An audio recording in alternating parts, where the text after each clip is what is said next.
खबर की।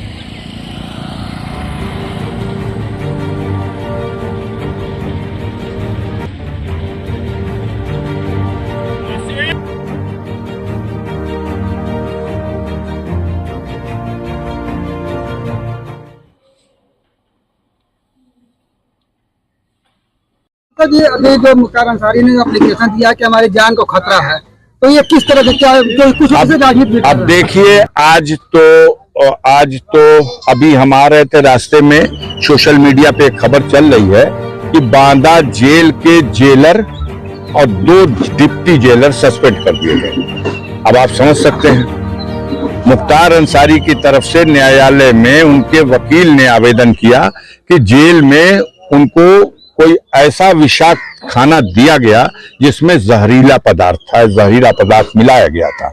इससे उनकी तबीयत खराब हुई, हालत खराब थी। अपने जो वर्चुअल पेशी पे वो आते थे कोर्ट के, उस पे भी पिछले 2-3 दिनों से तो नहीं आ सके।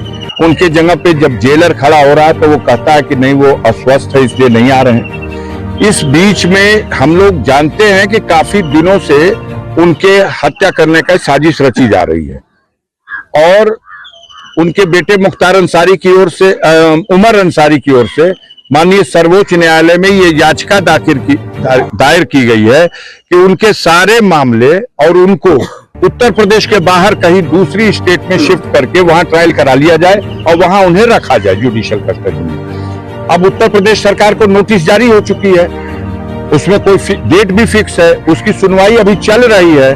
और इधर इन लोगों ने देखा कि ऐसा ना हो कि कोई माननीय सर्वोच्च न्यायालय से आदेश ऐसा हो जाए, तो इस तरह का भी षड्यंत्र किया गया।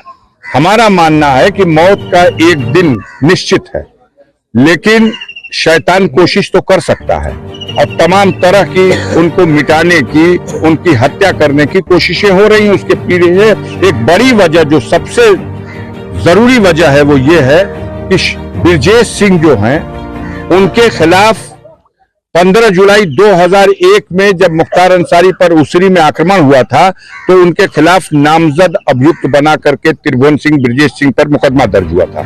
उसमें गवाही चल रही है। तो हालत खराब यह है कि मुख्तार अंसारी कोर्ट में गवाही जब करेगा तो सजा निश्चित है। उसमें 5-6 गवाह गवाही कर चुके, तो उससे पहले कि उनकी गवाही हो जाए, उनके साथ कोई अनहोनी घटना हो जाए। ये प्रयास, ये षड्यंत्र, ये साजिश सरकार और अपराधियों की मिली जुली हिकमत के साथ उनके अधिकारियों के संरक्षण में ये सब अंजाम देने का प्रयास चल रहा है।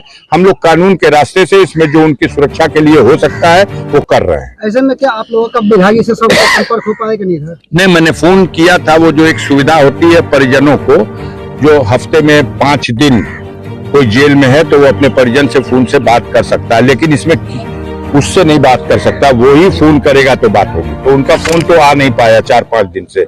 हमने जेलर को फोन किया, हमने सुपरिटेंडेंट को फोन किया, हमने बांदा के डीएम को फोन किया, अपनी तरफ से हमने फोन किया जी। जो आज जो 3 लोगों से सस्पेंड किया गया है, उस कार्रवाई को आप किस नजरिए से देखते हैं? आप उनसे पूछिए। पहले तो उन लोगों ने छिपाने की कोशिश की। सुपरिटेंडेंट का बयान आया जब न्यायालय से ये कहा गया कि इसकी जांच कराइए, ये क्या है, तो उन्होंने कहा नहीं, इनकी तबीयत खराब थी, हमने मेडिकल बोर्ड बना दिया है और मेडिकल कॉलेज बांदा से डॉक्टर आए हुए थे, कल भी आए हुए थे, आज भी आ रहे हैं और दवा उनकी चल रही है, वो ठीक हो जाएंगे और पहले से बेहतर है। ये सारी बातें कहा और इससे इनकार किया कि ये आरोप गलत है कि उनको जहर दिया गया। लेकिन जब आरोप गलत है तो जेलर का सस्पेंड होना साधारण बात नहीं है। 2 डिप्टी जेलर का सस्पेंड होना साधारण बात नहीं है। जिनकी देखरेख में खाना बनता था, जिनकी देखरेख में खाना चख करके तब उनको दिया जाता था, उन लोगों का सस्पेंड होना तो प्रथम दृष्टया ये साबित करता है कि आरोप सही था।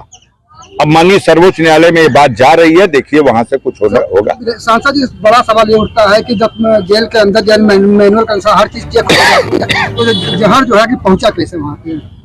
नहीं, कहा आपसे, जब पूरी मशीनरी लगी हुई है एक व्यक्ति को समाप्त करने के लिए, तो ये सब तो षड्यंत्र है। इससे पहले भी उनकी हत्या करने की अनेकों बार कोशिश की गई। कभी बम से उड़ाने की कोशिश की गई, कभी गोलियों से भूनने की कोशिश की गई, बिहार का एक दुर्दांत अपराधी लंबू शर्मा पकड़ा गया था आगरा में, वो भी गया था टिफिन में बम लेकर के कि उड़ा देंगे बम में। मिलने के लिए आया था कि मेरी माँ की आंख का ऑपरेशन कराने के लिए सहायता दे दीजिए, और उन्होंने चिट्ठी लेके आकर के और उनके अकाउंटेंट से वो पैसा भी ले गया अपनी माँ का ऑपरेशन कराने के बहाने से। और बाद में आया कि मेरी माँ का ऑपरेशन हो गया है, उसने आपके लिए खीर बना के दी है खाने के लिए। और जब मिलने के लिए जाना था तो टिफिन के एक डिब्बे में खीर थी और दूसरे डिब्बे में बंद था, लेकिन मारने वाले से होता है बढ़कर है बचाने वाला। उसने भेद खुल गया, पकड़ा गया और सारा रहस्य खुल गया, सारा पता चल गया। तो उनको तो हर बार गरीबों करोड़ों लोग उनके लिए दुआ करते हैं और वही दुआ उनका कवच बन जाती है। तो वो जैसे हर बार बचे, इस बार भी बचे हुए हैं। धन्यवाद।